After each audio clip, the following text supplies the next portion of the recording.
Welcome to Technia TV.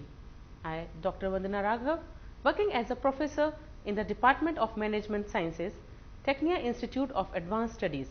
Today I am here to deliver a lecture on International Monetary Fund. Let us make an in-depth study of the origin, objectives and function of International Monetary Fund, that is IMF. The origin of International Monetary Fund goes back to the years of international chaos of the 1930s. During the Second World War, the plans of the construction of an international institution for the establishment of monetary orders was taken up at the Bretton Woods Conference held in July 1944.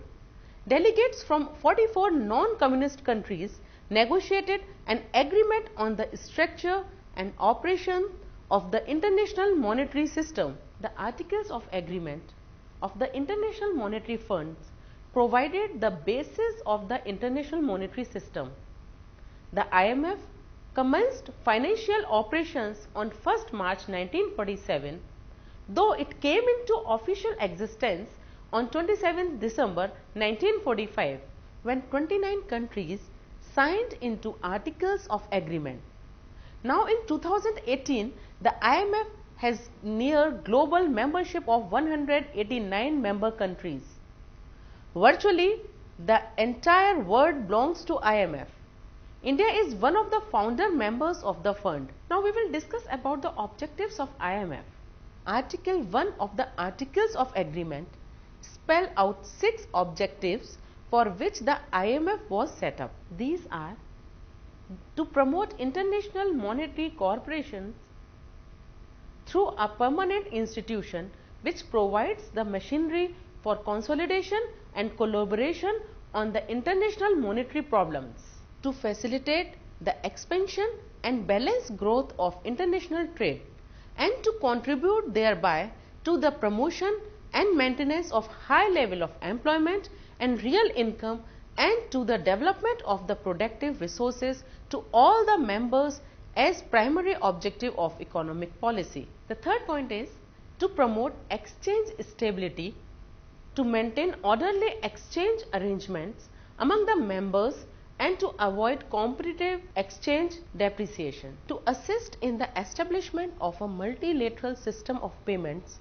in respect of current transaction between members and in the elimination of foreign exchange restrictions which hamper the growth of the world trade, to give confidence to the members by making the general resources of the fund temporarily available to them under adequate safeguard, thus providing them with the opportunity to correct maladjustment in their balance of payments without restoring to measure destructive of national or international prosperity. In accordance with the above, to shorten the duration and lessen the degree of disequilibrium in the international balance of payments of member countries. Now we will discuss about the functions of IMF. The principal function of the IMF is to supervise the international monetary system. Several functions are derived from these. These are granting of credit to member countries in the midst of temporary balance of payment deficits, and surveillance over the monetary and exchange rate policy of the member countries, issuing policy recommendations. It is to be noted that all these functions of IMF may be combined into 3: regulatory function, financial function and the consultative functions. The regulatory functions act as the guidance of a code of rules set by its Articles of Agreement. The financial functions, it functions as an agency of providing resources to meet short-term and the medium-term balance of payment disequilibrium faced by the member countries. Consultative functions, it functions as a center for international cooperation and a source of counsel and technical assistance to its members. The main function of the IMF is to provide temporary financial support to its members so that fundamental balance of payment disequilibrium can be corrected. However, such granting of credit is subject to strict conditionality. The conditionality is a direct consequence of the IMF's surveillance function over the exchange rate policy or adjustment process of the members. The main conditionality cause is the introduction of structural reform.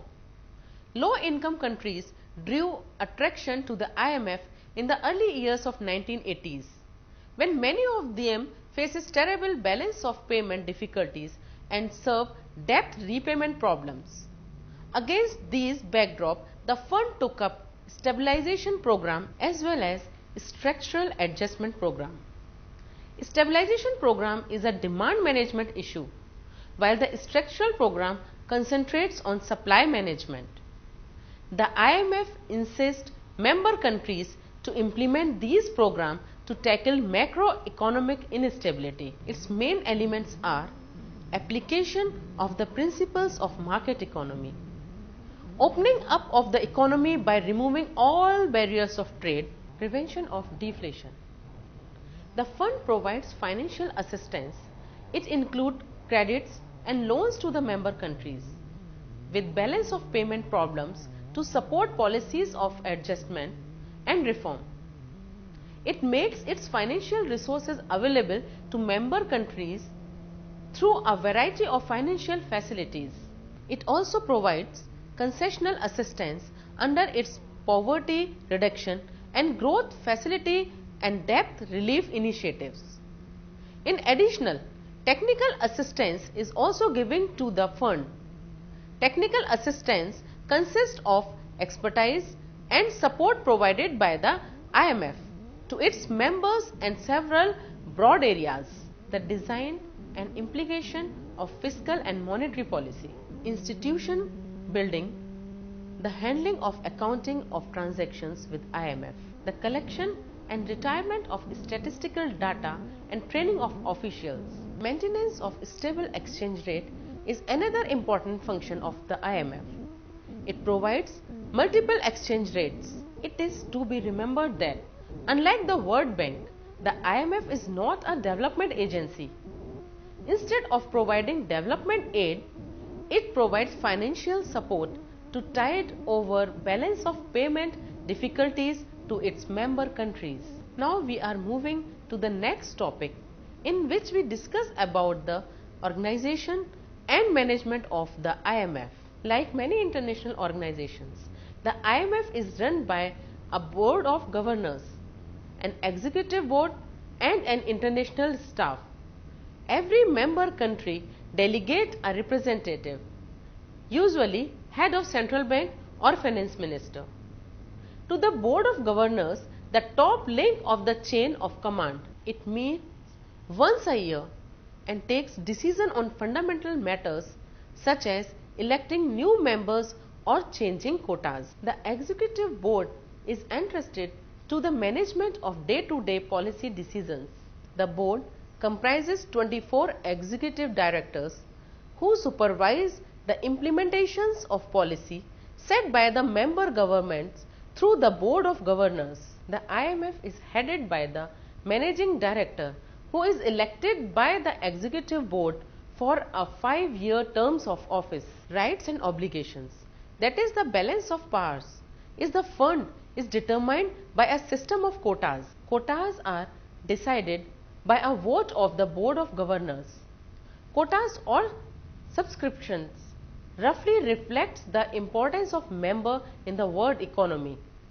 It is the quota on which payment, obligation, credit facilities and voting right of the members are determined. So this is all about International Monetary Fund. My next lecture is on World Bank. For watching more videos, please like and subscribe Technia TV. Thank you.